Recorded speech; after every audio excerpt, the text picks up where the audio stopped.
Hello students, welcome to my channel online classes. और आज हम लोग कक्षा 11 भूगोल में अपने अगले टॉपिक की बात करेंगे। इसमें हम लोग अध्याय 7 भू आकृतियां तथा उसका विकास, इससे संबंधित अलग अलग टॉपिक्स देख रहे थे।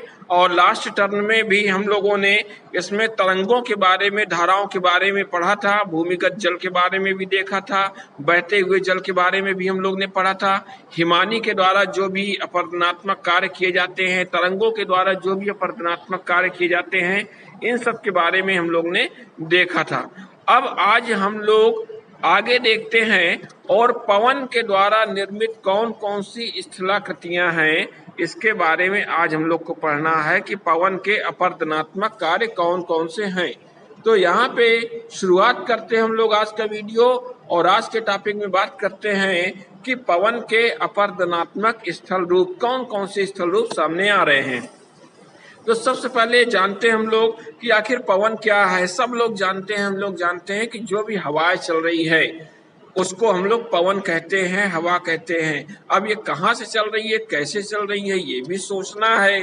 कोई कहता है कि कहीं से चल रही है, किसी ने चला रहा है कोई, है ना, और या कोई कहते हैं कि पेड़ों से चल रही है। लेकिन ऑटोमेटिक जो हाई प्रेशर और लो प्रेशर है उसके आधार पे ही निर्धारित होता है कि हवा किस दिशा में बहेगी, साथ में कितनी उसमें तीव्रता होगी, कितनी उसमें तीव्रता होगी। जो प्रेशर है, दाब की प्रवणता कितनी कम है, कितनी ज्यादा है, उसके आधार पे ही निश्चित होता है कि विंड की स्पीड क्या होगी। तो कुछ ऐसी वायु राशियां होती हैं और ये जब स्पीड से चलती हैं तो इनसे भी अपर्दन का कार्य होता है। अब अपर्दन का कार्य कैसे होता है, क्योंकि जब तेज गति से चलेंगी तो जो भी मिट्टी के साथ धूल के कण होंगे वो उड़ेंगे, और कुछ बहुत ही बारीक नन्हे कण हैं ये भी उड़ेंगे। यदि स्पीड और ज्यादा है तो बड़े बड़े मिट्टी के कंकड़ पत्थर भी उड़ेंगे, और फिर उनके उड़ने से क्या होगा कि उस मिट्टी में या उस चट्टानों में जब ठोकर लगेगी, घिसाव होगा, तो वो चट्टानें घिसेंगी और फिर मार्ग में जो भी आने वाले अवरोध हैं, रुकावटें हैं, उनको ये नष्ट कर देती हैं और अपने साथ बालू के कण, शैल के कण, कंकड़ हैं, और इनकी सहायता से अपर्दन कार्य कर लेती हैं। इसके अलावा ये भी ध्यान देना है कि जिन क्षेत्रों में वनस्पति नहीं है, पेड़ पौधे नहीं लगे हैं, वहां पे मिट्टी का कटाव बहुत ज्यादा होता है और हवा के द्वारा बहुत ज्यादा कटाव होता है। इसीलिए कहा जाता है कि अधिक से अधिक पेड़ लगाइए, अधिक से अधिक वन लगाइए, मिट्टी में हरियाली रखिए, मिट्टी को वनस्पति विहीन न होने दीजिए। तो इसके बाद हम लोग अब पवन के अपर्दन की बात करते हैं कि कौन कौन से स्थल स्वरूप सामने आते हैं। तो नंबर 1 में आ रहा है पेडिमेंट। पेडिमेंट और पेडिप्लेन, ये दो चीजें हैं और दो स्थल स्वरूप सामने आते हैं। अब ये पेडिमेंट और पेडिप्लेन ये दोनों हैं क्या, सबसे पहले इनकी हम लोग बात करते हैं कि पेडिमेंट और पेडिप्लेन क्या है। तो इसमें होता क्या है कि जो पहाड़ का क्षेत्र है, पर्वतों का क्षेत्र है, उसका जो निचला वाला हिस्सा है, निचला हिस्सा वाला जहाँ पे ढाल खत्म हो रही है, मंद हो रही है, उसको हम पेडिमेंट कहते हैं।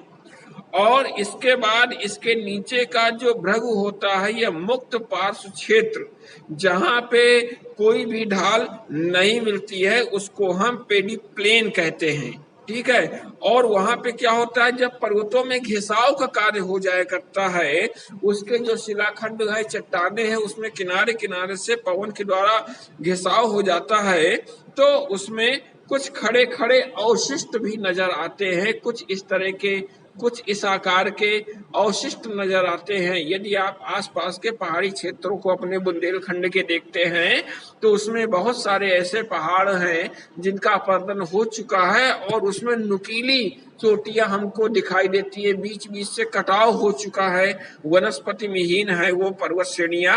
तो उनको हम लोग क्या कहते हैं, इंसेलबर्ग कहते हैं। इंसेलबर्ग के नाम से उनको हम लोग जानते हैं। इसके अलावा धीरे धीरे वो प्रदेश मरुस्थलीय प्रदेश में बन जाता है और आकृति विहीन मैदान, उसकी कोई आकृति नहीं होती है, कहीं उबड़ है, कहीं खाबड़ है, कहीं घिसाव हो गया, ये चीजें बन करके सामने आती हैं और इसी को हम लोग कहते हैं पेडिप्लेन के नाम से जानते हैं। हवाओं के द्वारा अपघर्षण से वो मैदान घिस जाता है। इसके बाद आता है प्लाया। अब ये प्लाया क्या है, इसको हम कह सकते हैं PLAYA, प्लाया। अब ये प्लाया क्या है, तो जब मरुस्थलीय मैदान होते हैं, जिन क्षेत्रों में मरुस्थल होता है, वहां पे जो बीच का हिस्सा है, मैदानों के बीच का हिस्सा है, जहां पे जल पाया जाता है, पानी की स्थिति वहां मौजूद होती है, उसको हम क्या कहते हैं, जो जल युक्त भाग है वहां का मरुस्थलीय क्षेत्र का, उसको हम प्लाया कहते हैं। और होता क्या है कि गर्मियों में क्या होता है, ये जल सूख जाता है और सूख करके लवण बन जाता है, साल्ट बन जाता है, और साल्ट के निक्षेप से ये क्षेत्र पूरा क्षारीय क्षेत्र बन जाता है। इसके बाद और आते हैं, देखते हैं तो अपवाहन गर्त भी हमको मिलता है और केव्स, कुछ गुफाएं भी मिलती हैं हमको। तो ये मरुस्थलीय क्षेत्र में जो भी पवन होती हैं, जब तीव्र गति से चलती हैं, इस चीज को ध्यान रखना है कि जब धरातल में पेड़ पौधे नहीं होंगे, हरियाली नहीं होंगे, तो हवा की स्पीड ज्यादा हो जाएगी, और जब विंड की स्पीड ज्यादा हो जाएगी तो वहां पे अपर्दन कार्य भी तेजी से होंगे। तो मरुस्थलीय क्षेत्रों में स्थायी रूप से जब पवनें हमेशा चलती हैं, मिट्टी कट जाती है तो उथले गर्त बन जाते हैं और उनको हम लोग क्या कहते हैं, डिफ्लेशन हेलोज कहते हैं, अपवाहन गर्त कहते हैं। और जो उथले होते हैं, ऊंचाई की ओर कुछ होते हैं, उनको हम ब्लो आउट कहते हैं या गर्त वात गर्त कहते हैं। और जो कि गहराई में होते हैं और गहराई में बड़े हो जाते हैं, गुफा का आकार ले जाते हैं, उसको हम केव्स कहते हैं। इसके बाद एक चीज और आ रही है जिसको हम छत्रक शिला भी कह सकते हैं, टेबल कह सकते हैं या पीठिका शैल भी कह सकते हैं। तो यहाँ पे कुछ चित्र भी सामने आ रहे हैं, इन चित्रों को भी हमको देखना है और यहाँ से क्या ये बता रहा है, किस बारे में जानकारी दे रहा है कि ये कैसे बन रहा है। तो सबसे पहले हम लोग छत्रक की बात करते हैं, मशरूम की। और छाते का एक आकार होता है।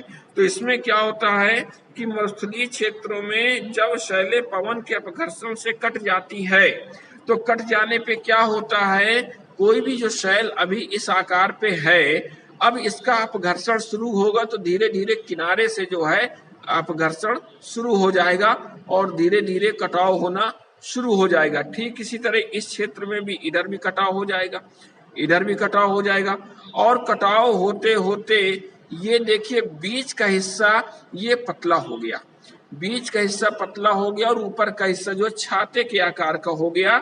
और इस तरह की शिलाएं जब जो है मरुस्थल में खड़ी रहती हैं, तो इसको हम बोलते हैं छत्रक शिला के नाम से जानते हैं। किस नाम से जानते हैं?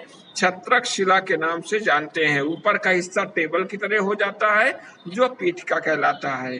ठीक है, अब इसके बाद और देखते हैं निक्षेपित स्थल रूप। इसका मतलब निक्षेपण क्या हो गया, पवन किसी भी चीज को अपने साथ उठा करके बहा करके अपर्दन करके लाई, लेकिन अब कहीं ना कहीं इकट्ठा करेगी।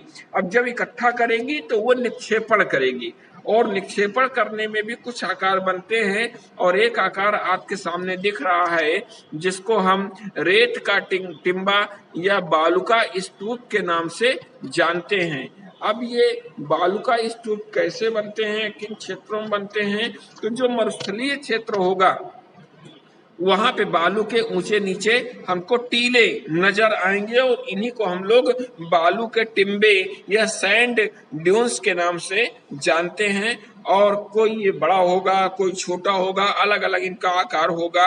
ये कुछ मीटर के होंगे या 210 मीटर तक भी ऊंचे हो सकते हैं, 600 से 900 मीटर तक चौड़े हो सकते हैं, बहुत बड़े बड़े क्षेत्र हो सकते हैं ये। और ये हवा के ऊपर निर्भर करते हैं कि हवा कितनी स्पीड से चल रही है और उनके साथ कितनी मात्रा में बालू उड़ रही है और किस जगह जाकर के बालू निक्षेपित होते हैं और ये टिम्बे बन जाते हैं। तो इस तरह ये निक्षेपण के रूप में हमको कुछ आकार नजर आ रहे हैं। इसके बाद कुछ और पवन के द्वारा निक्षेपित आकारों के बारे में भी हम लोग यहाँ पे देखेंगे। और यहाँ पे एक सीन और नजर आ रहा है जिसको हम क्या कहते हैं, बरखान कहते हैं। अब ये बरखान क्या होता है, इस बरखान के बारे में आप चित्र में स्पष्ट दिख रहा है बरखान।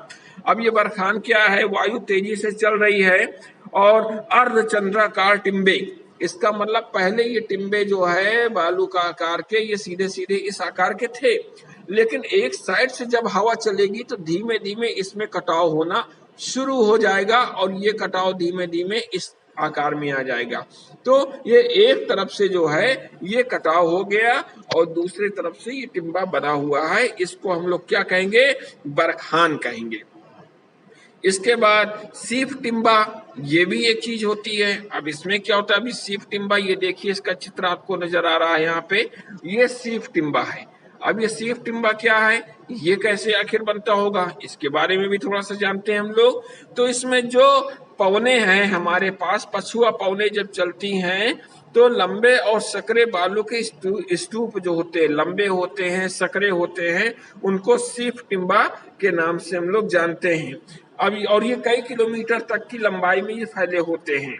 अब ये सीफ शब्द कहाँ से आया, अब सीफ शब्द बताइए, आप सोचिए सब लोग कि ये सीफ शब्द कहाँ से आया। सीफ, सीफ शब्द, तो यहाँ पे हम लोग डिस्कस कर रहे हैं कि चूंकि होता क्या है, सीफ का मतलब अरबी भाषा में यदि बात करते हैं तो सीफ का मतलब तलवार होता है, सीफ का मतलब तलवार होता है और इन टिम्बों का आकार तलवार के तरह से होता है, इसीलिए इसको सीफ के नाम से जानते हैं, सीफ टिम्बा इसको कहते हैं और बरखान से इसकी रचना हुआ करती है। इसके अलावा लॉन्गिट्यूडनल सीफ टिम्बे भी होते हैं और इसके अलावा अनुप्रस्थ टिम्बे भी होते हैं। तो इस तरह पवन के द्वारा कौन कौन सी स्थलाकृतियां बनती हैं, अपर्दनात्मक भी और निक्षेपात्मक भी, इन सब के बारे में देखना है। और कुछ क्वेश्चंस भी हैं, ये अध्याय हमारा आज यहाँ पे पूरा हो रहा है, इसके जो भी क्वेश्चंस हैं इन क्वेश्चंस को आप कर लीजिएगा और अपने नोट्स आप लोग बना लीजिएगा, प्रॉपर तरीके से चेक कर लीजिएगा। एग्जाम आपके अपने समय से ही होने हैं, एग्जाम के समय में, और इसमें जो है आपको कोई प्रॉब्लम होती है तो आप मेरे नंबर पे संपर्क कर सकते हैं। साथ में जिन लोगों के टॉपिक से छूट गए हैं प्रथम अध्याय से और देर में उन्होंने ज्वाइन किया है, वो चैनल को लाइक कर सकते हैं, सब्सक्राइब कर सकते हैं और इसके बाद चैनल के अंदर जाकर के पुराने सभी वीडियोस देख सकते हैं और वहां से अपने नोट्स बना सकते हैं। तो आशा है कि आप लोगों को ये वीडियो समझ में आया होगा और आपके लिए उपयोगी रहेगा। फिर मिलते हैं हम लोग अपने एक नए वीडियो के साथ, नए टॉपिक के साथ। तब तक नमस्कार।